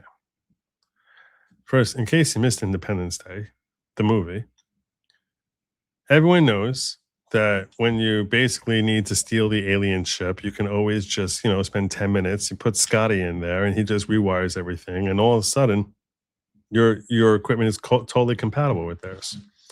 But in case you don't trust movies to be telling us how life actually operates, and I can understand in this case your skepticism, it's not like we need to be basically, hooking up a British, the British equivalent of a Black Hawk to American military. They can have their own thing and work side by side. It's like, it's not like they gotta it's not like we're gonna need a patch and be like, oh, okay, we'll be controlling your RAF pilots from Langley, from the Pentagon. You coordinate in the sense the same way right now, Israel's able to coordinate with America. They use different weaponry. I understand a lot of, much of Americans, of Israel's military has been purchased from America. But I think they spend something like they spend like $37 billion a year buying weaponry from us. But yeah, I don't think somehow we managed to work things out in the past, and I don't think they're going to start building their own Lockheed Martins. I just don't see that happening. It takes a while. Feeling real called out about the basement comment, LOL. I wasn't knocking it. I think it's actually, I'll pause for you, Blasterbot, and just revisit this. I don't think it's a terrible thing. Because I think it's healthy to actually be able to build a little bit of a nest egg for yourself before you form a family. So there are worse things in the world. My point is, your expenses are just not the same. It's just not. You're not paying fire insurance. There's just a lot of expenses you don't have to deal with when you're living under your parents' roof. So you do have a lot more entertainment dollar to spend on your favorite podcasters. Just saying.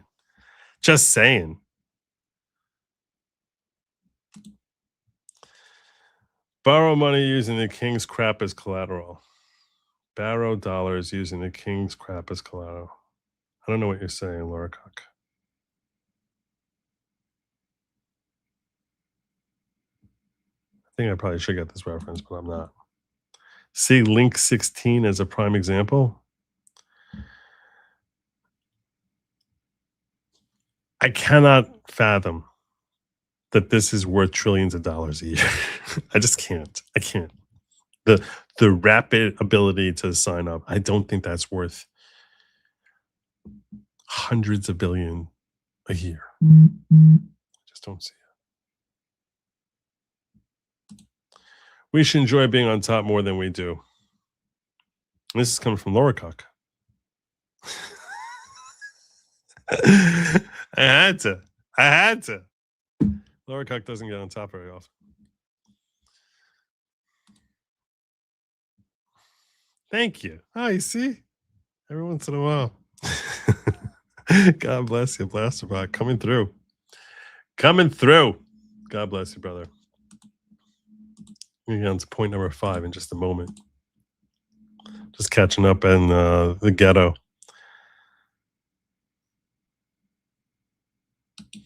Azelian's saying, Joe, I came across this upon... I feel like he has a library of stuff that he saves for me. Joe, I came across this a couple months ago and saved it for a time like this. It fits very well for this. And gives me a link here.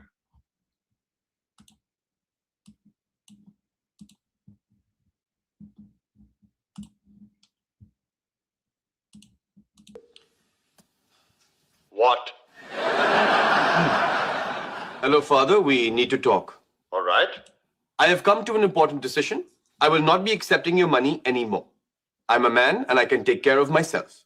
That's wonderful. Yes, that is wonderful. You will no longer be able to accuse me of being spoiled. I'm so proud of you. Dad, I'm trying to tell you off and you're ruining it with your delight and relief. Sorry.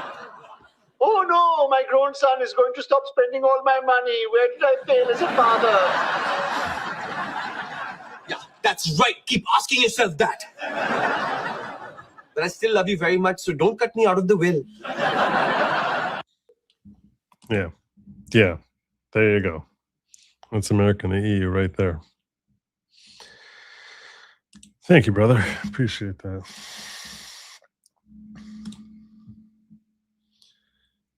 So, what else? I think I had one more over here in the ghetto. I think the ghetto had more for me. Magabuck just say USA, USA. There you go. USA.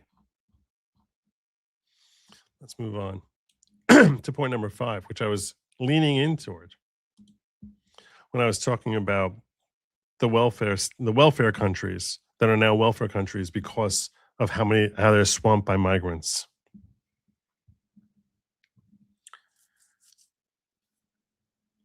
The migrants are taking over the EU. All the canary in the coal mine that we talk about as far as like what's happening in the EU. You don't recognize the EU anymore, with the rare exception of a country like Poland, which basically says no, or whatever is Polish for no, which is probably no. I'm guessing is no. It could be closer to niet, but whatever it is, and frankly, it's Polish, so it could be yes.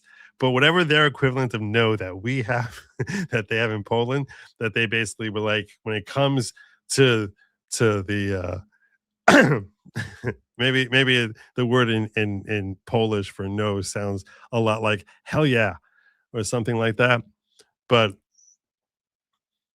they said no migrants. The rest of Europe basically is like, oh, come here, build your little pockets of communities and start having tons of babies and voting. And do you know how many Muslim mayors there are in England?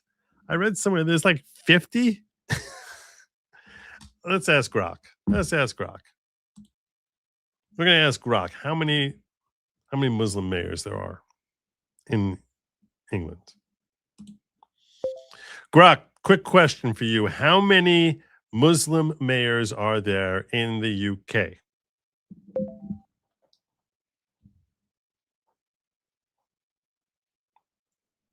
Three directly elected mayors in England are Muslim. That's out of 20. I saw something else. There are 3 Muslim directly elected mayors in England out of about 27. About 27. Sadiq Khan and I heard something about there That's being right. dozens of Muslims as elected officials there. Was I confused about that? You weren't entirely wrong. There are dozens of Muslim councillors across UK local councils, hundreds actually, and Muslim MPs too, like in Parliament. But for the powerful, directly elected mayors with real executive authority, it's still just those 3. The viral numbers often blur the lines between symbolic, ceremonial roles, councillors, and... Okay. I stand corrected. I assume that the most intelligent retard on the planet, being Grok, is correct. The point is, this is a new phenomenon. This is a new phenomenon which is developing in England and all across Europe right now. Whose birth rates you think the Western European birth rate is going to match the Muslim community's birth rate? You have to be out of your mind if you think that. This is not what's happening. So what ends up happening is culturally, there is a cultural shift that is happening in Europe just by dint of demographics. Forget about the fact that there were crazy lefties beforehand. I mean, they were so far left of. They're basically, like in Europe, AOC is a moderate. Rashida Tlaib is a moderate. So that's what I'm saying. Like, they're not the same country that we formed NATO with. Those countries don't exist anymore. They're not the same countries. It's the equivalent of of a rhino. You look at them; they don't have the same values that we had. Look at the Paris Olympics. What they're holding up is what culture is. Their opening ceremonies there. So you have this blend of crazy, retarded leftism and a growing demographic of Muslims.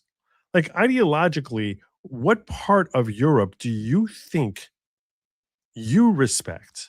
And what part of Europe do you think respects you? Because they don't respect us. They have no respect for us. They have zero. They look at us as if we are losers. Look at this clown over here who's mocking Americans for being stupid and burning all that money to try and save an American soldier. And there's so little in common that we have with Europe today. And it's actually very disheartening in a lot of different ways. It's very, very disheartening because, let's face it, most of us come from Europe, right? I mean, most of most of America comes from Europe. We are nothing like your ancestors are nothing like the Europeans of today. They're not at all the same. The Western culture has shifted so far to the left, and you have these crazy leftists together with this growing demographic of literally Muslims. So we rebuilt, and I'm going to share this article with you. It's a good time for me to share with you another article here from John Conrad, talking about the change in culture in Europe. So you can really appreciate just how different things are. I've told you I was going to reference the Marshall Plan. He's the one who actually called it to mind. NATO is in far bigger danger than anyone realizes. This is from John Conrad. I don't know who this gentleman is. I should know who he is. CEO, G Captain, U.S. Merchant Marine Ship, Captain, Pentagon Press, 138,000 followers. I thought this is a very well-written piece that he gave us. Excuse me. NATO is in far bigger danger than anyone realizes, and the reason has nothing to do with defense budgets. The real danger is psychological. It's cultural. Europeans didn't just free ride on American security for 80 years. They built an entire identity around the idea that they evolved past the Americans protecting them. That identity is now the single biggest obstacle to Western survival. And the darkest irony is we helped build it. After World War II, Europe wasn't just economically shattered. Its culture was in ruins. The cities, the universities, the concert halls, the museums, rubble. The Marshall Plan rebuilt the economy. You know how much the Marshall Plan cost us, by the way? I looked this up before the show. We spent $13 billion that we invested in Europe. It was like 11.8 of it was just a grant that we just gave them, and another 1.2 billion in loans. Most of the loans were repaid. Not all of it, but most of it. But there's basically roughly $12 billion that we invested in fixing and curing Europe. Now, when you say $12 billion today, that doesn't sound on a countrywide scale to be like that big a deal. I will point out to you that in current dollars, if you adjust for inflation, it's somewhere between 130 and 150 billion dollars that we invested in fixing Europe after World War II under the Marshall Plan.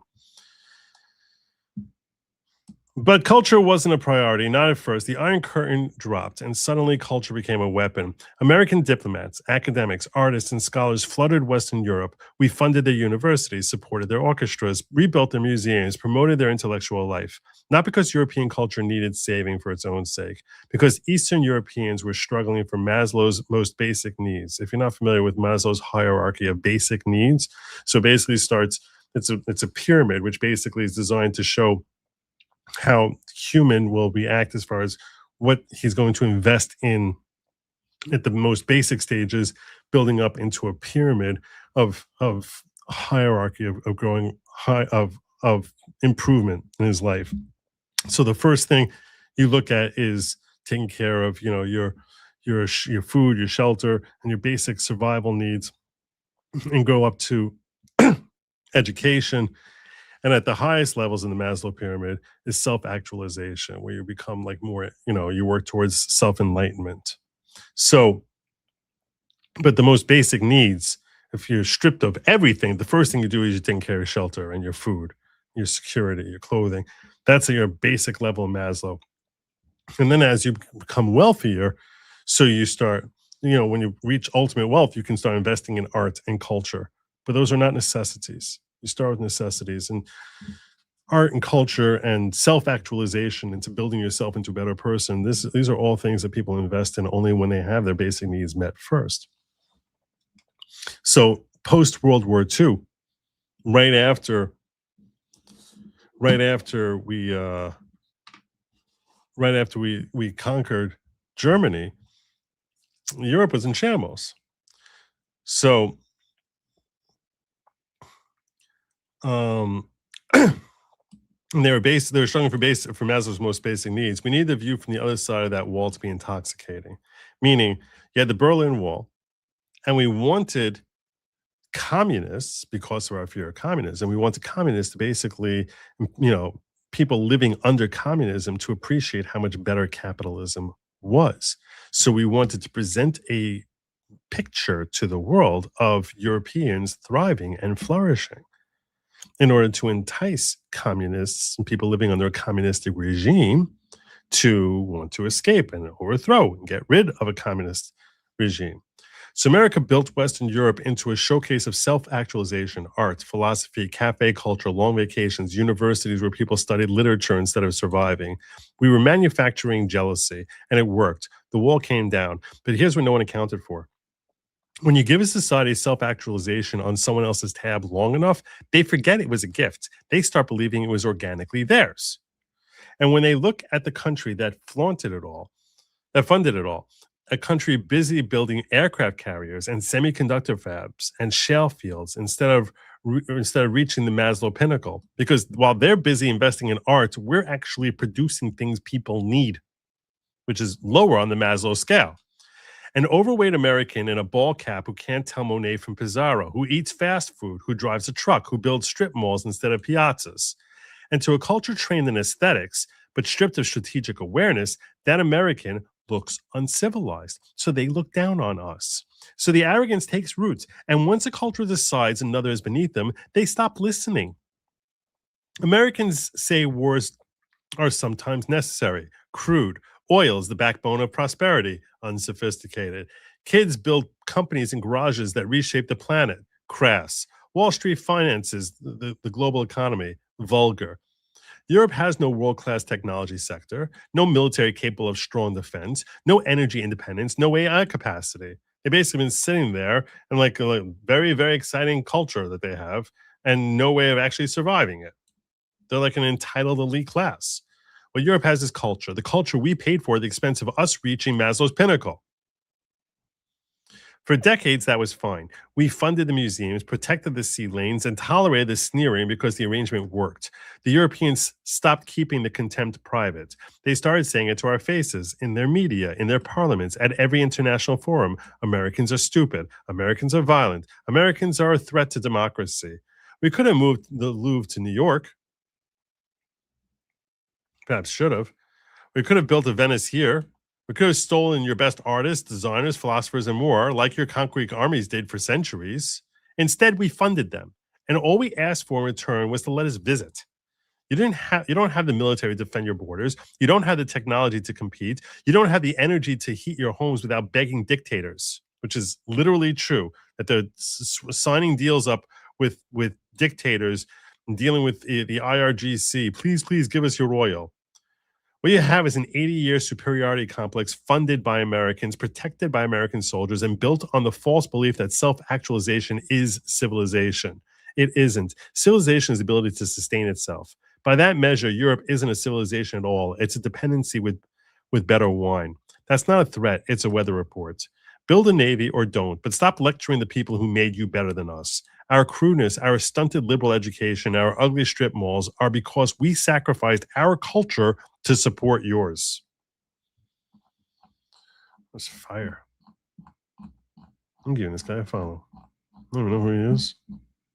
I'm giving him a follow. That was great.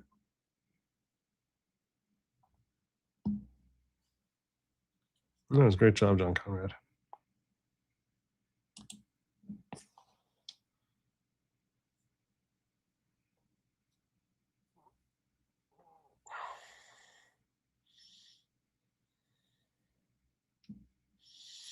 They call them Asian, and they're just, as the English is called Benjamin, twisted. They call who Asian? Hug and embrace. I'm not sure what you're referring to, Lorcock.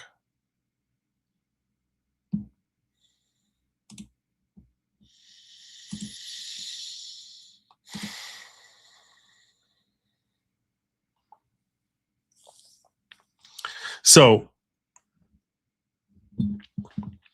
that was reason number 5, is their culture is the same. And reason number 6, also related to the Muslim takeover of Europe, is that they are not going to be siding with American interests. As to the extent that there is a conflict between a Middle Eastern perspective and a Western perspective, they are unlikely to be siding with American interests, as their interests are more and more submerged into a Muslim perspective. So looking towards the future of Europe and saying this is where we want to invest our future in aligning ourselves with them, when it's basically, it's the Middle East 2.0 looking 25 years from now, you have to ask yourself, what the hell are we further investing in here? And are we actually going to align with their values at all? So that's reason number 6. Reason number 7, also sort of tied into this, is you have to ask yourself, why is it that France and Italy were so reluctant to work with us in this conflict? Why? Why are they so reluctant to work with us? And it's very possible, if not likely, that a considerable factor is their concern about alienating the migrant population, which can be voting. And they don't want to tick them off by basically by basically providing a foothold for America to attack the IRGC, which presumably a lot of these migrants are likely pretty strongly pro-IRGC. So even if they haven't taken over, if they're wielding political influence today, even if we don't see a continuation of the trend of birth rates basically favoring a further flooding of Europe by Middle Eastern perspectives through natural birth rates, even if everything remains stagnant, which seems like an unrealistic expectation given history, but even if it did remain stagnant, given its current status right now, the foothold they have right now is already presumably, almost certainly, playing a significant political factor in the decision makers of those who are running the EU today. So countries like Spain and like France are basically like, and Italy, I don't know if I really want to work with you. I'm not so sure. I don't know. And it's like, why is that? Well, perhaps very fair to assume that a factor there is that they don't want to tick off the Muslim base of voters. So even if they didn't grow at all proportionally to the relative to their domestic populations in the various EU nations, we can expect that would be a continuing thing that will be playing on the minds of these different elected leaders across Western Europe, that they're like, I need to win an election, and kind of don't want to tick off a large considerable portion of the electing body. So, yeah, that's just living in reality. And the other thing this has helped show is like this is really a one-way street.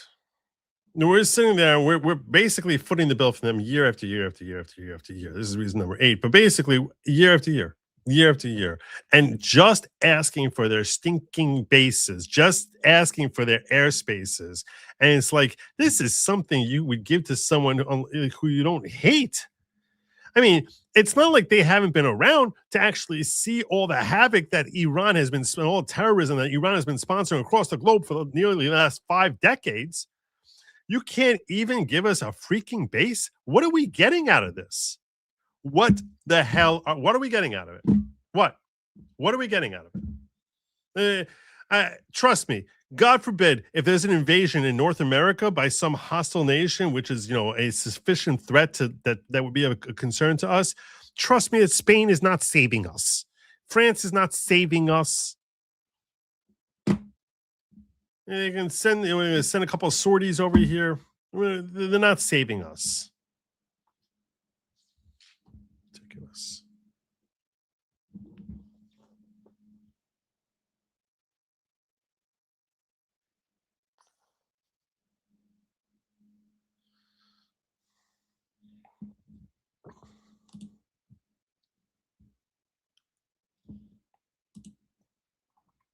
So,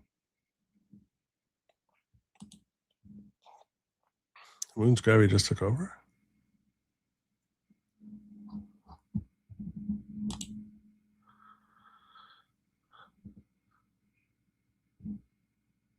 What do I have here for number 9?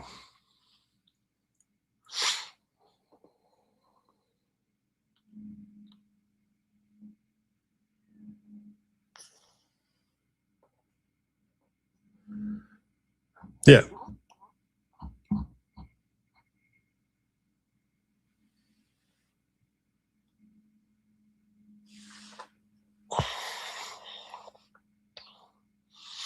And yeah, number 9 is that given the change in their demographics, I really should put this as number 8 beforehand, but that we have to have concerns that even if there were such, even if there was that God forbid scenario, you have to be concerned that given the shifting demographics that we see going across Europe, you have to have concerns. Are they actually going to even honor it?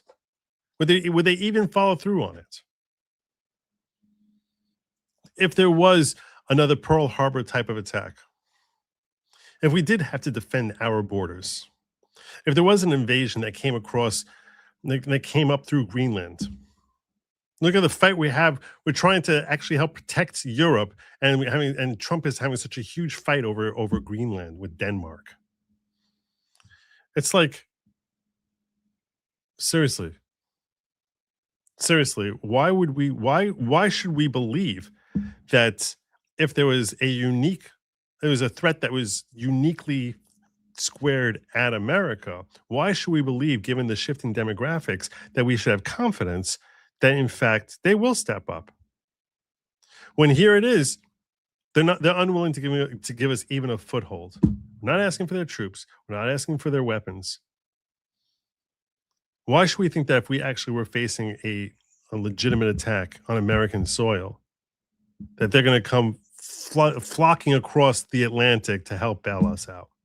Especially when they have to worry about some political demographic, especially when a political minority that's growing in their nation, in their native states, and especially if that minority grows into something even more significant, where they're holding all sorts of voting and they're holding all sorts of policy making positions, where instead of there being 3 Muslim mayors, you see how many MPs are Muslims. So why would you think? And I don't want to portray, I don't want to misportray that Muslims present a unique threat, because I don't think that's true. I think that's a misrepresentation. I'm simply saying that culturally there's a misalignment there. So, God forbid if China ever attacked us, you think Spain's coming running to our aid? Think they're gonna help bail us out? Think Lithuania is gonna be there for us? Think France is gonna come in here?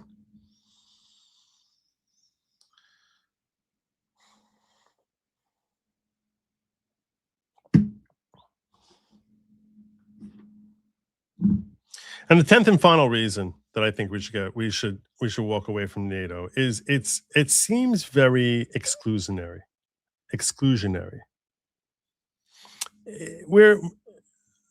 Which I sort of would tie this into where George Washington in his farewell speech warned against foreign entanglements that would go on indefinitely, which this has gone on for 80 years already.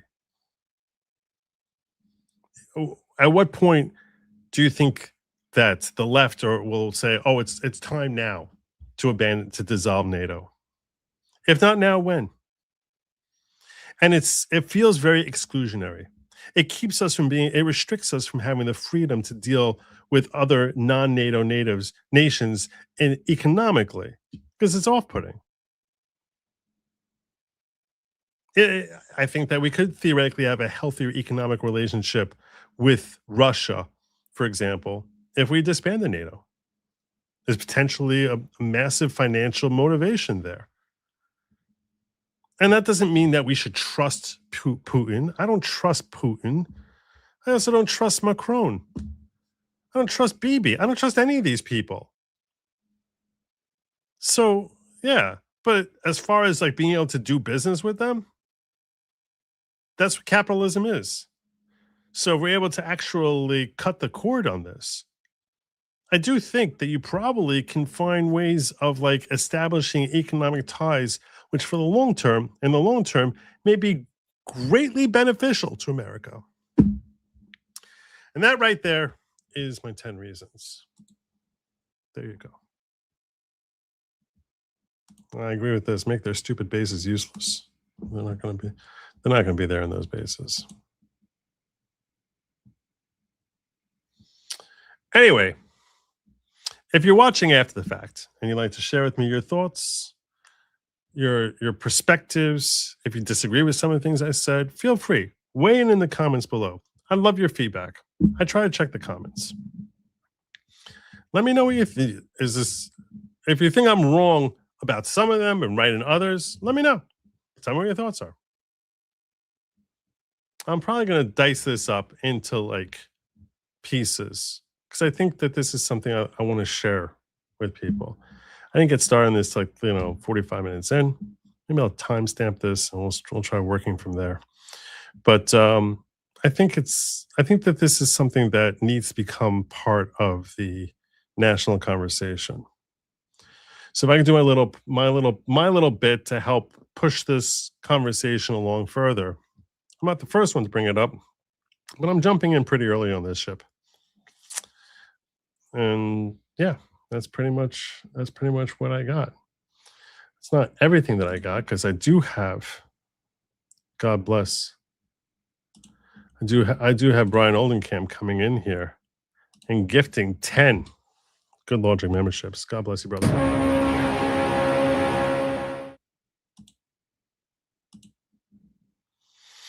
The following 10 people right into the following courtesy of Brian Oldenkamp. That would include you. Please express your gratitude to Brian Oldenkamp, bringing you into the greatest assortment of enlightenment and personal growth that's really been seen in the last decade or so, at least. And that would include you, Binks Jim, Starlight 84, J-Man, Truth Seeker, Reckham, MRJ 140, Kenai Conservative, 19 Alex 94, Spicoli 7777, Soulshine 942, and Stinkerbell 82. I like that name, Stinkerbell. That's cute. So, welcome to the following. Please bear in mind that the following is not at all a cult type of cult. It's just a gathering of like-minded individuals seeking greater personal growth through community, unity, learning, and thinking. Yours truly, not at all the leader of the following. I'm just a host. But I thank you, Brian. You're awesome. I very, very much appreciate your support, brother. And that's what I got for you tonight. Let me do a quick roundup here. Make sure I didn't miss anything in the ghetto. Viesing says, the Eloi are still arrogant, but the Morlocks are getting hungry. Okay. Giafontes, the Polish word for no is nai. One caveat, Polish also has no as conversational fillers like, well, yeah, or right, depending on context. So it's not the main English word for no. LOL. Nay. All right. Well, I knew someone was going to. I figured someone was going to get that to me. It would be a lot funnier if the Polish word for no was hell yeah. That was funnier. But that's what I got for you. God willing, I will be back tomorrow evening. I don't know when I'm going to be here after that. I'm not going to be here Tuesday. I'm not going to be here Wednesday, but I will be here tomorrow evening, God willing. Until then, I'm going to remind you that lab meat was never meant for you. It's meant for they, them. And do not eat the bugs. Don't do it. Don't do it. Have a good night, everyone. As always, Godspeed.